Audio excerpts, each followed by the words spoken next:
Hello my beautiful people, welcome back to yet another video. My name is Peter, all the way from South Africa. If you are new here, welcome. If you are returning savvy, thank you so much for gracing us with your presence. Your love and your presence is highly appreciated over here. So today I'm bringing you a video.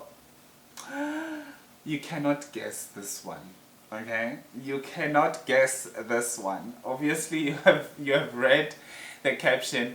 Anyway, I'm bringing you my top 5 standouts from the Binibining Pilipinas national costume segment. It was a show to remember.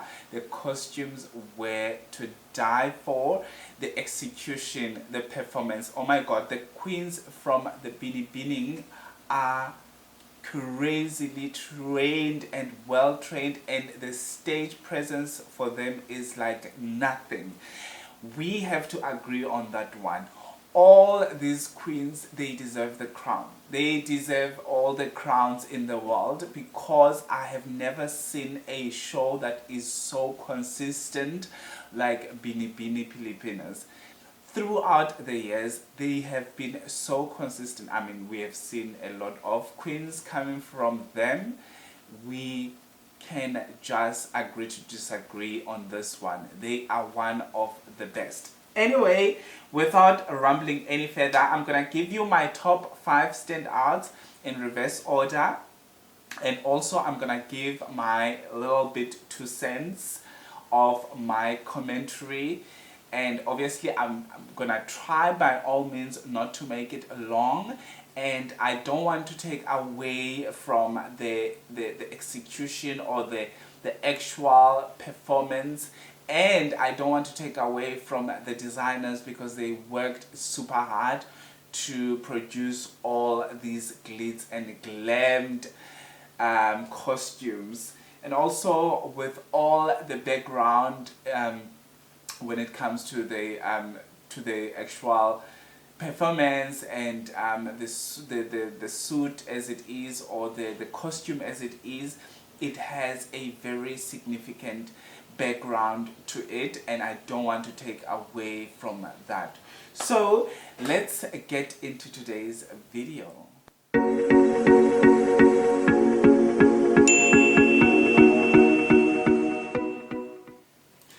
At my number 5, I've got Binibining 30, Jasmine Lynn Dimakulangan. Oh my God, when she came out, I just felt like I wanted to say to the LGBTQIA community, please stand up, because your queen is on a stage.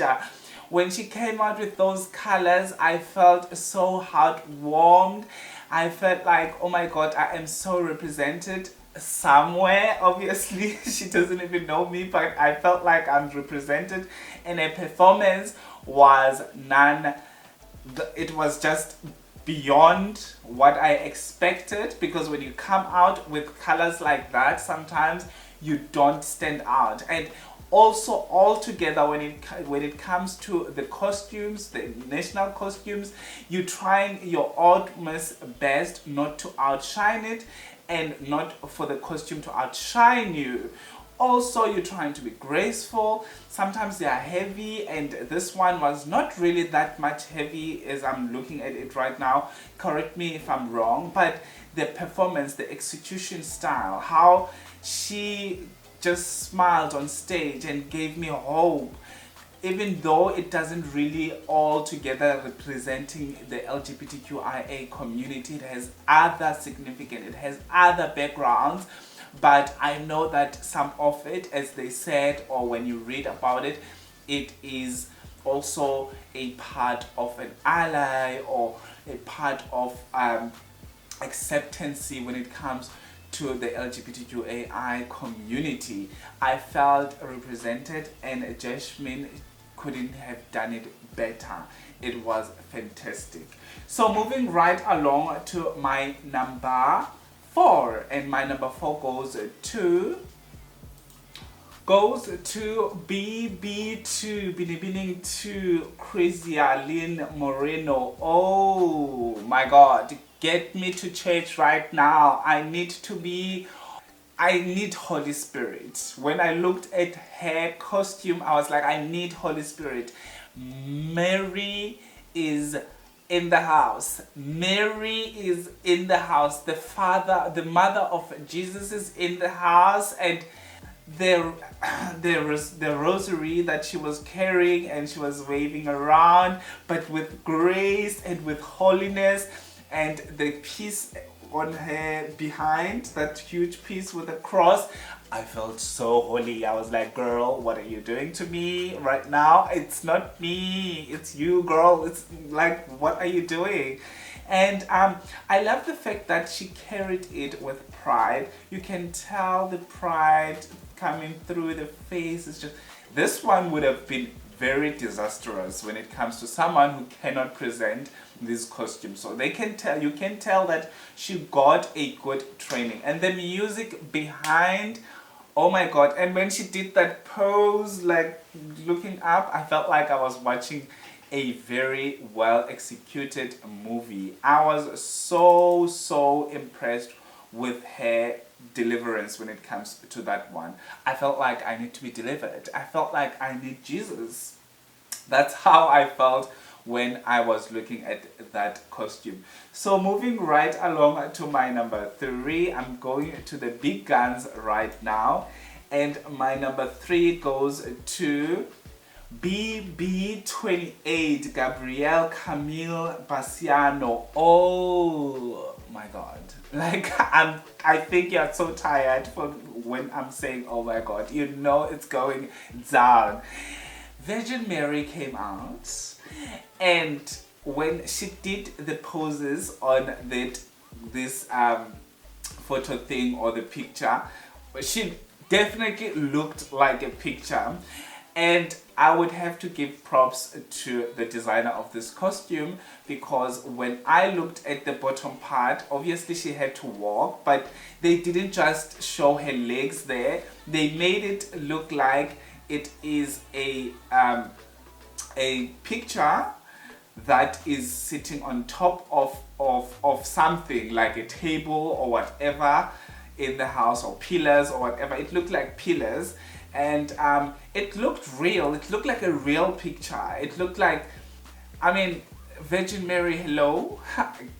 Are you alive? Like, what are you doing to me right now? That's how I felt. Like, she presented that costume super well. She presented that costume super well. I wanted to watch it, and I felt something when I looked at it, and her face was well executed within that picture. I mean, you can take hair like that and put her somewhere and tell her not to make movements. People will think that it's a picture. I mean, it's a real picture, and the music just went well with that costume. Props to the designer. The designer did super well, and if they select these things for themselves, I mean, she couldn't have done it super well. This was well executed. This was beautiful, a beautiful presentation. I cannot even say more about it. Let's move right along to my number 2, and my number 2 goes to BB8, Binibining number 8 is Nicole. Oh my flipping wait. Why am I still saying oh my flipping wait? Oh my god, this one, I'm so biased. I just have to say it. I'm so biased about it. She had this gigantic Katrina Gray behind her, this mythical gigantic Katrina Gray. I was like, okay, this one I need to have it on my top 5, because firstly, that gigantic Katrina Gray behind her could have easily outshined her on stage because of the size of the statue. The size, it was humongous, and when she flipped those pictures, I was like, okay, take me, I'm yours. Take me, I'm yours. Because she did it with so much pride, and she was so effortless when she was doing it. I mean, I can tell that they are heavy, but you have to be very effortless when it comes to these things in order for you not to be swallowed by them. And that's what I felt it. And oh my gosh, if you don't know the messages behind these costumes, please go to a Facebook page of Binibining Pilipinas and you will definitely see and read about it. It is a very nice story. These costumes, they've got a very nice background story that you just feel like the organization was able to showcase each and every one of these costumes, and they were able to select the right music for it. The right music, the stage was fantastic, the lighting, it was good, and I love the fact that they released the pictures before the show in order for us to see first how the costume look before we can judge the costumes on stage, which will be based on the lighting, because the lighting is different and how they look, it is different. And now let's go to my number one, and this one blew me off. I was like, what is this? So let's get to my number one.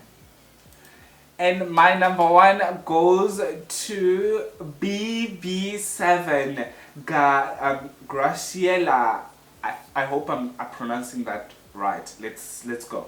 Graciela Shane Lehman. Oh my word. This one, when she came out, I was like, what? What is this? She came out with a half horse and a half woman, ghosty mythical creature. I was like, am I scared or am I not scared? When she made those foot positioning and how she was walking and making like that, this is very common to horses, that they like swipe their cuffs or whatever, and the fact that she was wearing it looked like a real cuff from a horse. I was like, what? The lights on that ghosty fabric over there, the LED lights made it to be very ghosty, very creative. It was very on point, and the music was like on point, suiting it to the best. I think this is by far the most beautiful, the most well thought through costume I've ever seen in my entire life. I hope and pray that one day I'll see this costume somewhere else. I know Filipinos are so creative, they will come up with something different again that I will say, oh, this is the best one I've ever seen. But this one, on a very serious note, she was able to carry it. She was able not to be engulfed by that huge mythical creature. I mean, you can see that it is a horse, half human, half horse. I was very excited when it came out. When I'm looking at it down here, guys, I'm looking at the contestant, because I'm just at awe right now. She is one of the best, well organized, well dressed, well presented costumes I've ever seen by far in my entire life. This one was one of the best. I'm sorry if it is not one of your best. It's not my problem, but at this point of time, I do not want anything. You know, when I was watching this show, I kept on going back in my mind. I mean, Binibining 7 is called after 7 candidates, and they've got more candidates to come. And I was like, no, I'm still stuck on that one. The Binibining 7 is my most favorite. And I was just like, okay, the show can end now because this girl just ate it all. Okay, let me stop now. This is the end of the video, guys. Thank you so much for watching till this far. If you enjoyed this video, please give it a thumbs up. Make sure you subscribe. Make sure you comment down below with your favorite top candidates on that costume, national costume segment. I was so excited. I hope you are excited as I am. So, without wasting any more of your time, thank you so much, guys. Have a fantastic one. I will see you on my next upload.